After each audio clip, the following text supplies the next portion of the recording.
There was something sitting on Sandy Munro's desk, and he kept coming back to look at it. Sandy Munro is not easy to impress. He has spent his entire career tearing apart vehicles from the biggest automakers in the world: Ford, General Motors, Toyota, removing every bolt, weighing every panel, and then bluntly explaining what works, what does not, and what is simply a waste of money. He has never been afraid to call out Tesla engineers directly and say certain parts of their cars look like they had been designed by a child. He does not give anyone a free pass.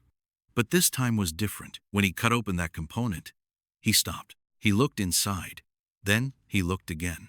What was wrapped around the rotating core was not what he expected. It was not ordinary metal. It was not some standard industrial alloy. It was carbon fiber, tightly wounded, heat-treated, reinforced to such an extreme degree that Munro used the word scary to describe it. This was an electric motor, but not a normal electric motor.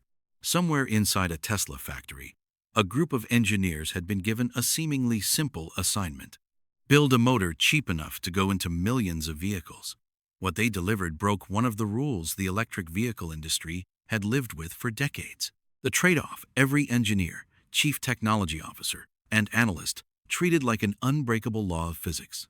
It accelerates faster than machines that cost 10 times more. It operates more efficiently than anything else in its class. And it is so difficult to copy that some analysts believe competitors could need nearly a decade just to catch up. And by then, Tesla may already be somewhere else entirely. This motor was never supposed to be this powerful. So how did Tesla do it? And why is it quietly making every competitor in this race nervous?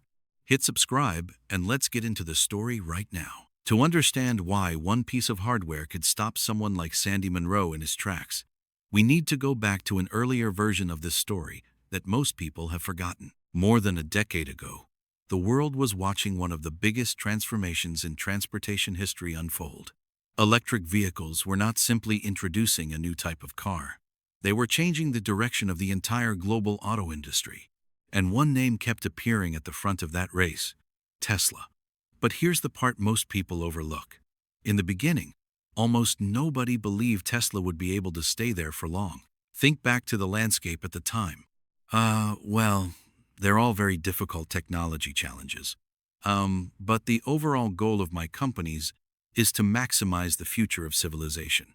Like basically, maximize the probability that civilization has a great future. Tesla looked ambitious, innovative, exciting, and also dangerously fragile. Next to giants like Ford, General Motors, Toyota, and Volkswagen companies that had spent generations building enormous factories, mastering precision manufacturing, and weaving together global production networks, Tesla looked small and inexperienced.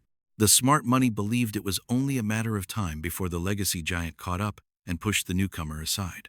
And honestly, for a while, it looked like that might actually happen. The competition became sharper. So ultimately, we can have a fully sustainable energy economy, and it's those three things: solar, wind, stationary battery packs, and electric vehicles. Electric vehicles from rival brands became more attractive, more reliable, and more practical for everyday life. Battery performance improved much faster than many people expected. Elon Musk had painted a simple but enormous vision: solar power, wind power, battery storage, and electric vehicles. Three things that could create a fully sustainable energy economy. But drawing the vision was one thing. Proving it inside one of the most brutal industries in the world was something entirely different. Some analysts began openly predicting that Tesla's advantage would slowly disappear. The story practically wrote itself. The underdog had its moment in the spotlight, and now the giants would take back the road. Then something unexpected happened. Tesla introduced a breakthrough that quietly changed the pressure inside the entire industry. It was not a new vehicle design. It was not a larger battery. It was not a software update. It was a motor. And the engineers who took it apart came to the same unsettling conclusion. Tesla was not simply leading. It had stepped into territory most competitors could not reach.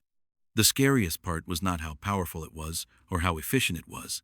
The scariest part was how hard it would be to copy. To understand why this motor made the industry shudder, you first have to accept a harsh truth about electric vehicle engineering. The laws of physics are extremely difficult to beat, and for a long time, the entire industry had basically surrendered to them. For years, automakers around the world believed they were trapped in a painful trade-off. An electric vehicle could be incredibly fast and powerful, or it could be efficient and travel a long distance on one charge. Doing both at the same time seemed almost impossible.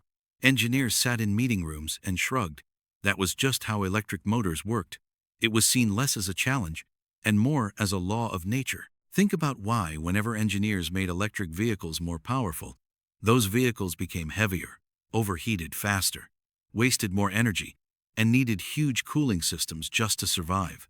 Build for efficiency instead, and the vehicle felt boring, lacking the violent acceleration drivers wanted. The trade-off was accepted as unavoidable. Most companies decided physics had drawn the line, so they stopped trying to push it and optimized around the edges, calling that progress. Tesla refused to accept that line. Instead of working within the old approach, Tesla's engineers went looking for a completely different path. And after years of research, they built one of the most advanced electric drive units ever placed in a consumer vehicle. At the center of it was something that sounds simple, but is incredibly difficult to perfect: a carbon fiber wrapped rotor. That wrapping acts like armor, holding the rotor together under enormous pressure. It is the same kind of material trusted in race cars and aerospace, now being used for one of the harshest jobs inside an entire vehicle.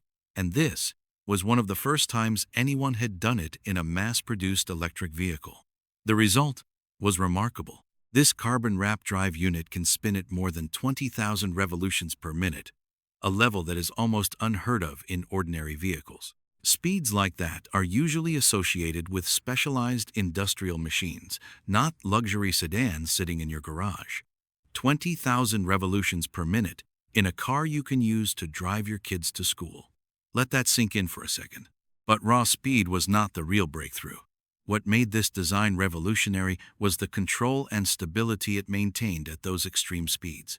The carbon wrapping tamed vibrations and kept the rotor balanced. And that stability sharpened its magnetic performance, allowing more electrical energy to become actual motion instead of escaping as heat.